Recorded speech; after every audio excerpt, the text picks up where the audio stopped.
Well, good afternoon. Let me get some things out of the way right up front.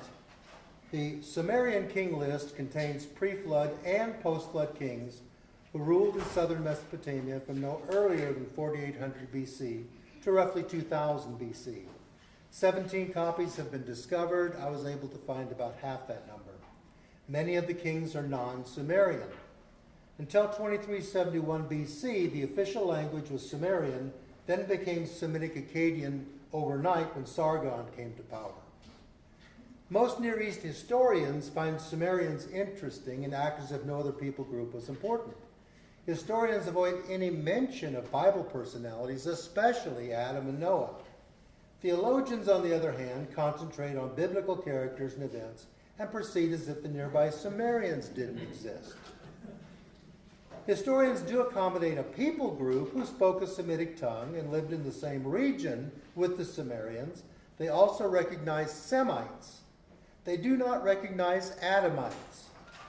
Maybe all Akkadians stem from Adam, or it may be that Adamites comprised only some of the Akkadian population. Akkadians may contain Ubadan elements, and some Akkadians may have married Sumerians. Dated to 4800 BC, the oldest city, Eridu, was excavated in 4142. Pottery fragments discovered at the bottom were identified as Ubaid, with an unidentified pottery they called Eridu ware. Although Ubaid pottery had been found in settlements further north, dated to an earlier period, this new pottery may be indicative of an Adamite population that moved in. Here I've juxtaposed Adam through Abraham against the relevant time periods in the Near East. I think you can see that. A little closer focus. Adam would have been around 4800 BC, consistent with the archaeological date. The flood around 2900 BC, which is a consensus date. And then Abraham was between 2000 to 1800 BC during the Old Babylonian period.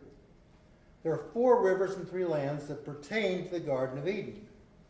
This is the Kuwait River, which is no longer a river anymore. It is a dry riverbed, which comes out of Saudi Arabia, where there's gold, bdellium, onyx stone, just as described in Genesis. This would be the Pishon. The Gihon today is called the Karhe, joined by the Kashkan, that comes out of an area called Khuzestan to this very day.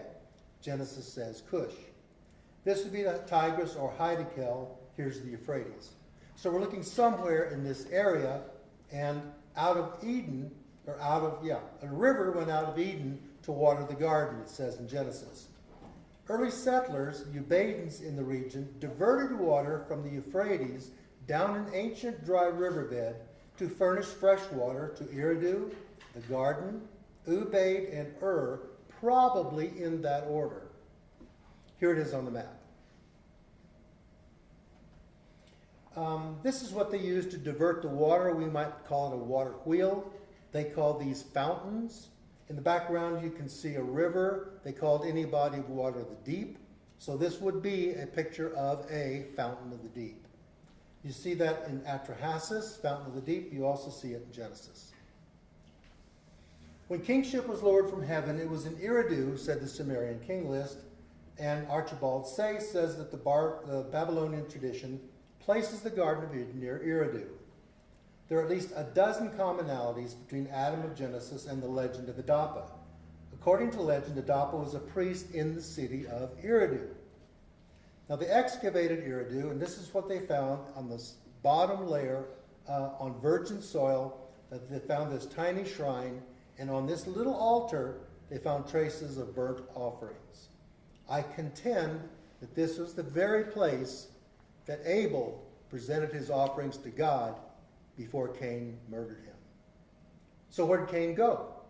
Well, the Bible tells us he dwelt in the land of Nod. Don't know too many people that know where that is, but I'll go look.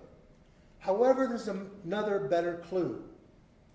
He built a city and called the city after his son Enoch. So now we're not looking for a whole land full of Nodites.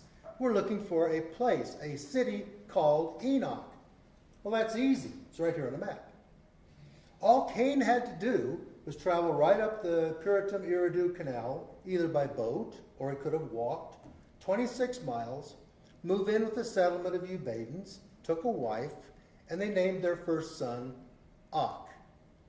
Later on, he grew up, he became king of the city, and he received his En prefix. En means king. Enoch. This is what it looks like today. This is the Anna precinct where the goddess Inanna was supposed to have dwelt.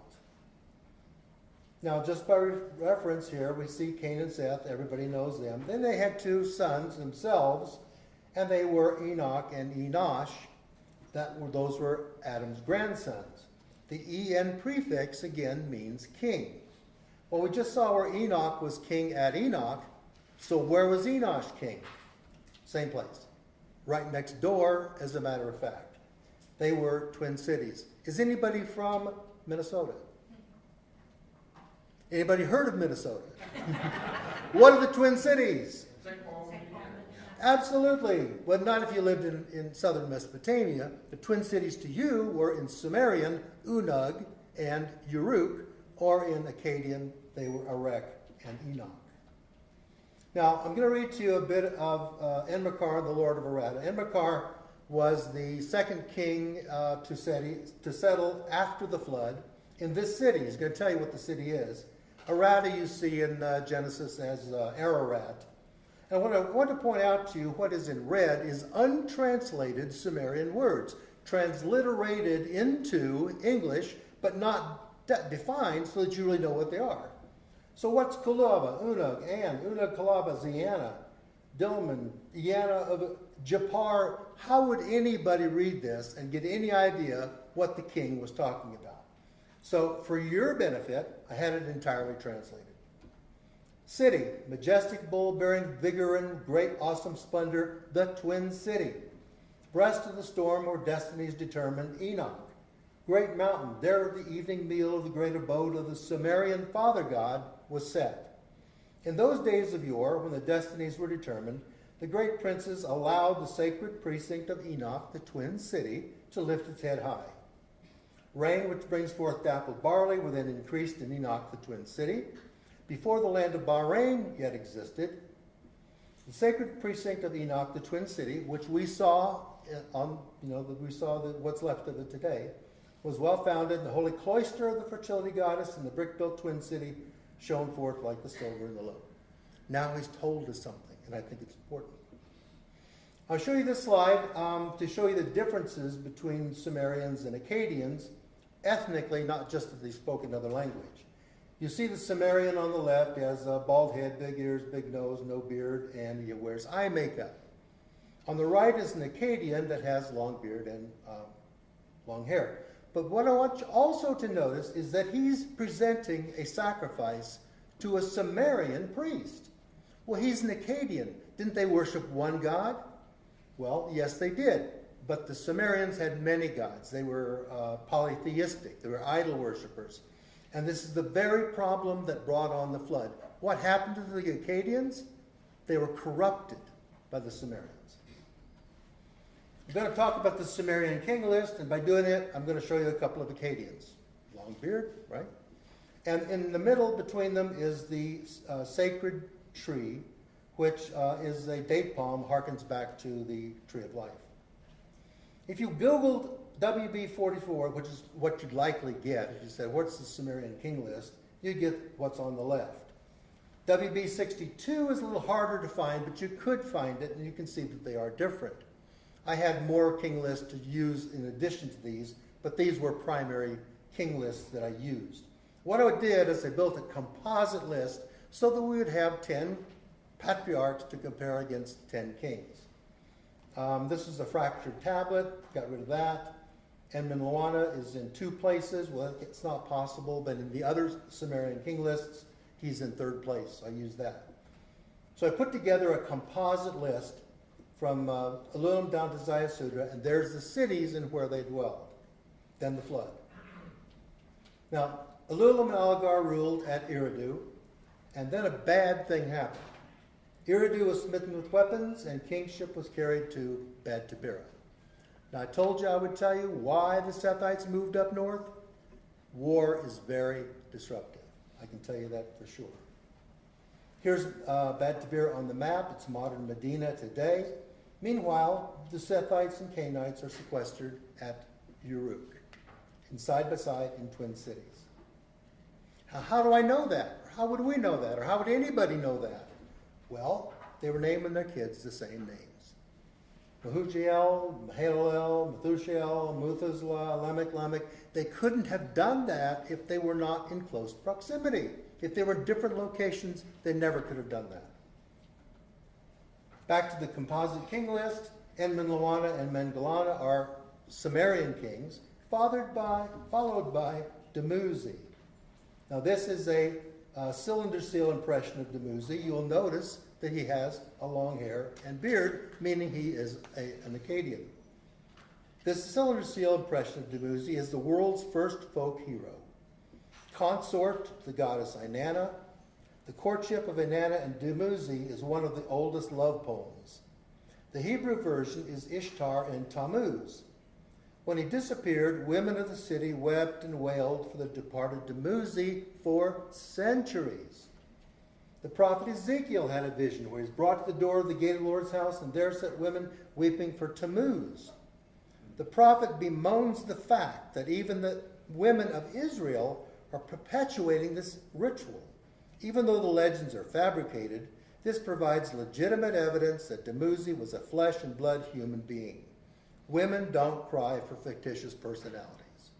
And men don't either. He was real.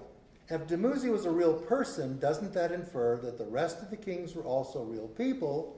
And if some of the biblical patriarchs are also kings, that also infers that they were real people. So what happened to Dumuzi? Here is a clue. Bat-Jabira was smitten with weapons, and kingship was carried to Larak. Bad things happened to deposed kings. Then Sipsiana reigned at Larak, and then Larak was smitten with weapons, and kingship was carried to Sippar. And Mendarana reigned at Sippar, and then Sippar was smitten with weapons, and kingship was carried to Shuruppak. And then we have three kings that ruled at Shuruppak, and I'll cover them all at once. These are the kingless cities, so they were real cities. Not talking about fictitious cities. After the flood had swept there over and the kingship had descended from heaven, the kingship was in Kish. 23 kings ruled until Kish was defeated. Kingship was carried to Eanna, right? In Eanna, Meskegashur, the son of Utu, became Lord and King. He entered the sea, disappeared. Enmerkar, the son of Meskegashur, king of Unug, who built Unug, became king. So, the Sumerian king list parallels Enmerkar and the Lord of Aratta. So here's the composite king list, which I put alongside Berosus, using ancient Babylonian records and texts. They're lost to us. Berosus published Babylonica, the history of Babylon, in 3 books, sometime around 290 to 280 BC. Later writers such as Josephus included parts of Berosus. Keep in mind the patriarchs are recorded in Hebrew, the kings are recorded in Sumerian, and Berosus wrote in Greek. So, commonalities. The first 2, no. Now this is tempting because they both have the E in prefix. So yes, Enosh was king, and Menlawana was king, but not in the same place. Enosh was king at Uruk, while Enmenlawana was king at Bat-Jabira. So they could not possibly be the same person. No commonality seen here.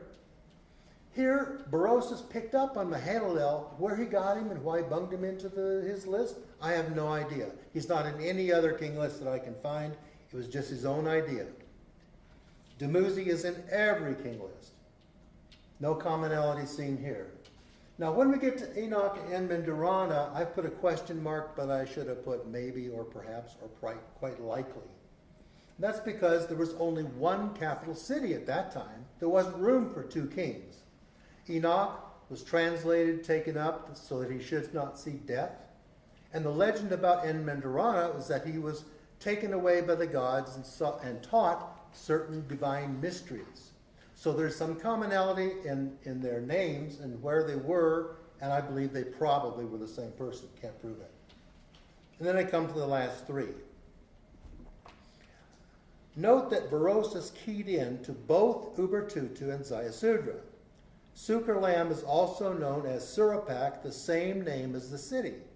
Sukerlam translated means man from Shuruppak, so it is the same man.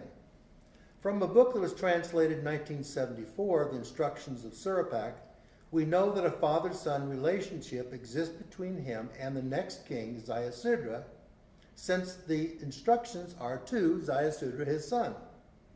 Also, both in that book and in the Legend of Gilgamesh, Ziusudra is referred to as the son of or descendant of Ubertutu. As all three are located in the same city, we can derive a father-son relationship. Ziusudra is the name of the flood hero who built a boat, put his family on board, loaded it with animals, and you all know the biblical version of that story. Here's Shurapak on the map. Dated to the 3rd millennium BC, there are numerous surviving copies of the Instructions of Shurapak, which attest to its popularity. Here is one line often repeated. Shurapak gave his instructions to his son. Shurapak, the son of Ubertutu, gave his instructions to his son Ziusudra. The legend of Ziusudra parallels the biblical flood described in that Genesis. Destroyed, destroy. Seed, seed. 7 days, 7 days. Opening, open. The legend of Ziusudra is the Sumerian version of the biblical flood. Thus, Ziusudra, translated he who found long life, would be the Sumerian name for Noah. Since a father and son relationship exists with both the last 3 pre-flood patriarchs and the last 3 kings, we can reasonably conclude they're the same. So, yes, there's a commonality. There's where the flood deposits were found, all within the tidal basin of the Euphrates. Summary, just 2 slides left. The Ian prefix denotes kingship and establishes the Genesis account and Adam's descendants in Near East history. That, to me, is the smoking gun. At least 3 and probably 4 patriarchs were kings named in the Sumerian king list. If Dumuzi Tammuz is a flesh and blood human, the Sumerian king list would be unlikely to contain fictitious characters in addition. And the flood. Genesis, archaeology, and history combined to document the historical, local Genesis flood. There's my YouTube channel.